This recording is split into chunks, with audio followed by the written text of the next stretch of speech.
es porque cuando estaba en la carrera las materias que tuvieron que ver con ese rubro, derecho administrativo, derecho constitucional, derecho fiscal, me fueron impartidas por maestros muy buenos y además sembraron en mí la semilla de que el servicio público y la sensación de servir a la gente era un gran placer. Y eso germinó de una manera tan satisfactoria desde que empecé a hacer, como nosotros le decíamos en aquel entonces, hacer méritos para entrar en un despacho o ser IBM, te decían, IBM tráeme esto, IBM tráeme el otro. Cuando haciendo esas funciones llegué al Tribunal Federal de Justicia Fiscal y Administrativa y me di cuenta de del amplio margen de materias que trataban y los asuntos que veían, toda esta circunstancia.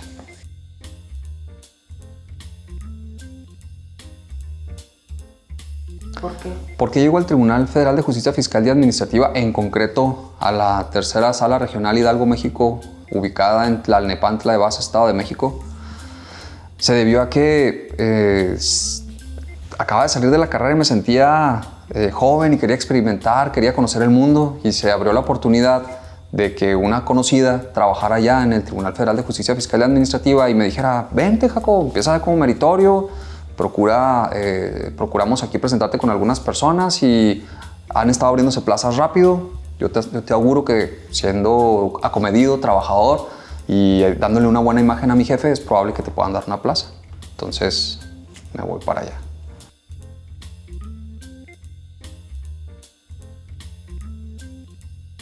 Estudiar los diferentes casos, había una multitud de casos enormes. Ya estando ahí en el Tribunal Federal de Justicia Fiscal y Administrativa, lo que más me gustaba era empaparme de cómo se hacían los acuerdos, cómo se resolvían cada uno de los diferentes tipos de asuntos que hay. Y siendo la materia administrativa algo tan amplio, fue para mí un mundo. Me gustaba el horario de trabajo tan amplio que había. Me di cuenta que verdaderamente en la Ciudad de México los horarios de trabajo eran extensísimos, no porque no trabajaran hasta las 3 los empleados o a las 3 no cerrara el tribunal en ese entonces, sino porque todavía continuaban las labores hasta las 8 de la noche, ¿no? Personas que estaban casadas, verdaderamente comprometidas con el trabajo y sacando sentencias y acuerdos y demás. Me gustó el ritmo de trabajo, me gustó la complejidad de los asuntos. Y sobre todo, me gustó mucho que la gente de México fue muy, muy hospitalaria.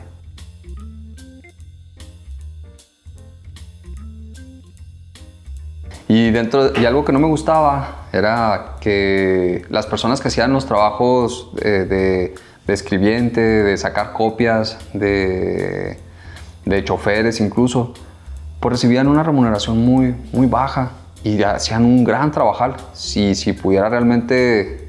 Si estuviera en mis manos, hubiese estado en mis manos, pues yo creo habría hecho algo al respecto, ¿verdad? Aunque, pues no, eso no podía hacer nada, ¿no?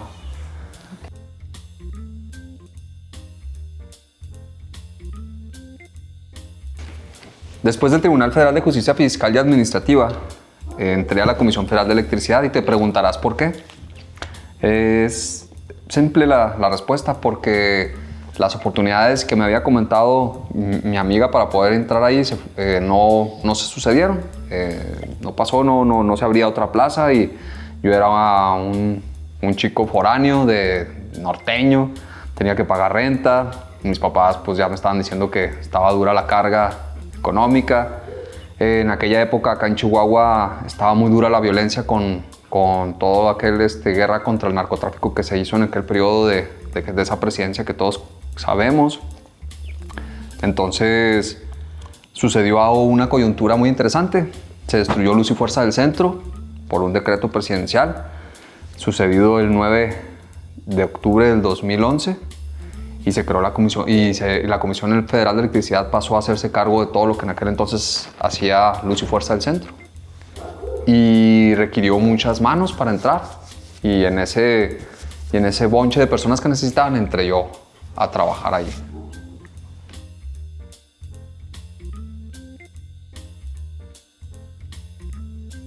Ok, entonces entré a Comisión Federal de Electricidad, me hicieron los exámenes, los pasé y me asignaron al departamento jurídico de una intendencia, de una superintendencia, que era que pertenecía a la división Valle de México de la subdirección de distribución de la Comisión Federal de Electricidad, al menos así se llamaba antes, porque ya ha habido diferentes cambios dentro de esa empresa.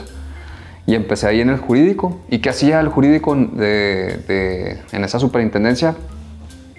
Múltiples funciones. Era presentar las denuncias penales por el robo de cable, era presentar denuncias por daños para todos aquellos vehículos que chocaban y huían y destruían algún poste. Asuntos en donde estaban robándose la luz a empresas o particulares, hacer los procesos, etcétera, etcétera, etcétera. Era mucho trabajo en todas las ramas que te puedas imaginar y materias del derecho.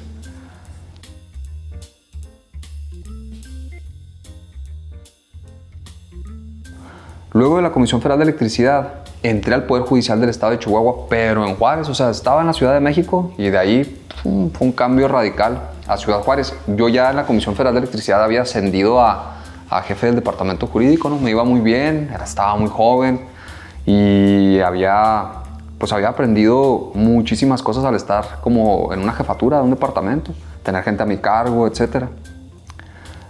Y a pesar de todas estas bondades de Comisión Federal de Electricidad, ahí había algo que no podía dejar, ¿no? Extrañaba mucho Chihuahua.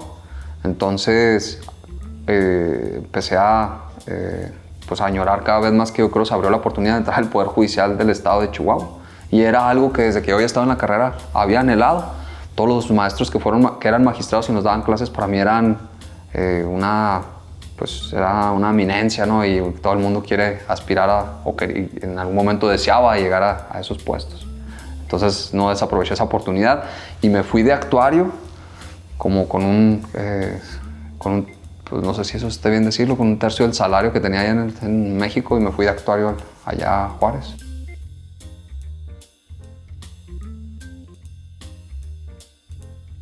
Entonces tomé la oportunidad de que se me presentó de ingresar al Poder Judicial del Estado de Chihuahua como actuario en Ciudad Juárez. Recuerdo que me dijeron, ¿Ciudad Juárez o Ciudad Delicias? Y no, dije Ciudad Juárez. ¿Por qué? Te preguntarás. Ahorita desconozco verdaderamente la respuesta, pero en aquel entonces yo veía a Ciudad Juárez como un micro DF, ¿no? Como una ciudad de oportunidades. Entonces me fui para allá sin pensarlo. Dije, yo ya estoy acá en la Ciudad de México, o en aquel entonces el Distrito Federal, pues ¿por qué no irme a Ciudad Juárez, que es una copia o que se parece tanto, ¿no? Con gente hospitalaria y demás? Y tomé la oportunidad sin pensar dos veces y me fui para allá. ¿Y qué crees? Pues tomé agua de ahí y no, hombre, pues que me enamoré de Ciudad Juárez, ¿no? Y empecé a trabajar de actuario, que es lo que hace, pues informar a las personas que hay en su contra una demanda para que tengan oportunidad de contestarla, básicamente. Poner hacer depósitos de personas en donde había violencia familiar o se estaban divorciando y una persona quería quedarse, o una mujer quería quedarse en ese domicilio, pues ir a hacer ese depósito de esa persona y hacer que el hombre se saliera de ahí, etcétera. Entonces, entre muchísimas cosas más, ¿no? Embargos.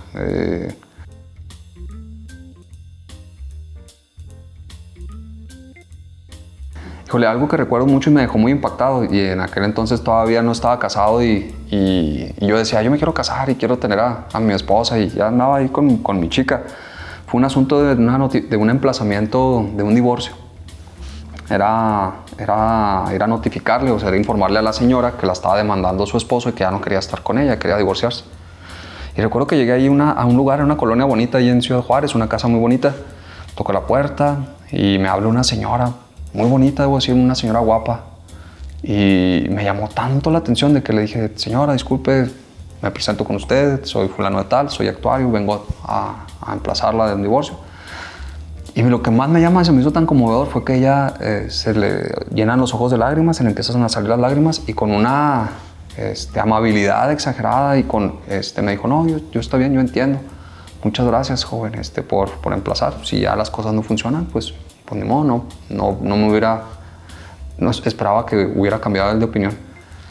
Y agarró la demanda y lo que yo sentí tan fuerte fue porque, no sé, yo sentí que la señora amaba a ese señor. y que no se quería divorciar. Y se me hizo bien conmovedor y pues uno hace esas noticias, ¿no? Esas malas noticias o buenas, a lo mejor, no lo sé. Pero eso sí me dejó, a lo mejor es bien sencilla la cosa, pero la señora ver su belleza, su manera en cómo se condujo, me llamó mucho la atención.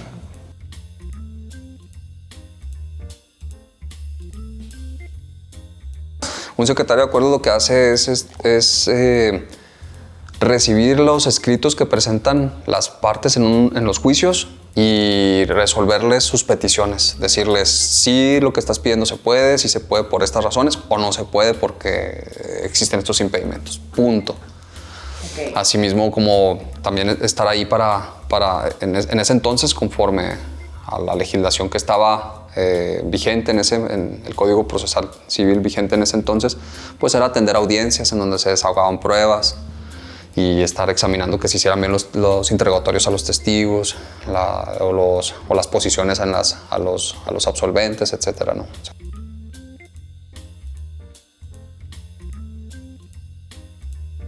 Lo atribuyo a que cuando estaba de actuario, estaba en el turno de la tarde y pues estaba soltero, vivía solo en Juárez, estaba conociendo la ciudad y decidí que en la mañana yo podía ir a los juzgados a aprender a hacer proyectos de sentencia o hacer acordar o a lo que pudiera yo servir a algún juez que quisiera admitirme ahí en su juzgado. Entonces recuerdo muy bien que una mañana me levanté, me fui a tocar puertas a cada uno de los juzgados, empecé del mayor al menor y en el juzgado quinto civil de lo tradicional en aquel entonces, el juez que estaba ahí, Tony, un saludo a Tony ahí si me ve ahorita, fue el único que me dio oportunidad de los que había preguntado del frente para atrás, para estar ahí. Y me dijo, no, vente el día siguiente, vente aquí, empezamos a hacer proyectos y todo. Y pues empecé a hacer ahí proyectos de sentencia y empezó a explicarme cosas y posteriormente se abrió una oportunidad para entrar como secretario proyectista o de acuerdos a un juzgado y me mandaron a hablar, pues ya yo creo pues ya tenían referencias mías de que sí estaba trabajando, que sí me giraba la ardilla, que no estaba mal, que traía una noción jurídica correcta y me mandaron a hablar y me dieron la oportunidad. Entonces entró de secretario de acuerdos en el juzgado cuarto civil tradicional, ¿verdad? En aquel entonces, con un licenciado que se convirtió en mi amigo y que también si me está viendo, pues me mando saludos.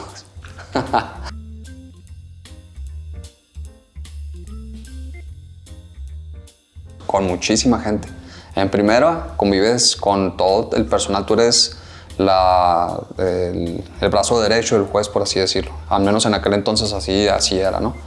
Entonces convives con todos tus compañeros de trabajo que en aquel entonces oscilaban los 14, 16 personas.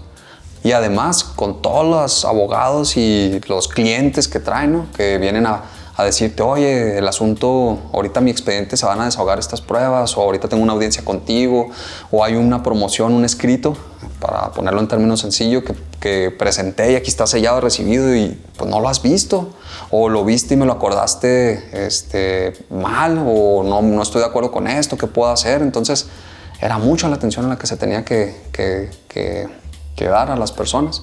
Y en términos así de números, a lo mejor no puedo decirte cuántos, lo que sí te puedo asegurar es que era mucha gente. Pero eso era lo bonito, lo divertido. Era un contacto diario con varias personas y el hecho de poderles resolver sus inquietudes, sus problemas, era muy satisfactorio. Era algo muy divertido, muy bonito.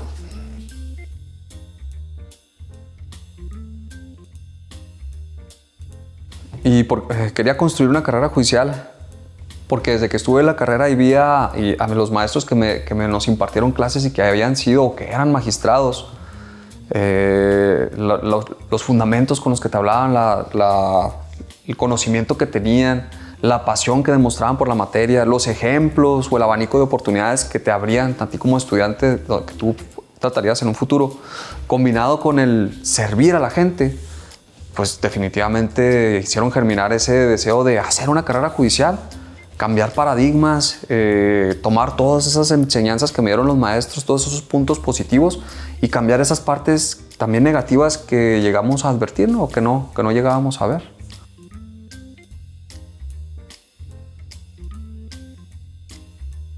Híjole, pues creo que es difícil decirte si mucho, si poco, si medianamente. Lo que sí te puedo decir es que he tratado de poner mi mejor esfuerzo, mayor énfasis en cada uno de los asuntos que me han pasado para, a través del conocimiento de mis compañeros y de lo que yo traigo en mí mismo, sacar una sentencia que verdaderamente dé una respuesta y dé paz a las personas que están ahí en el conflicto.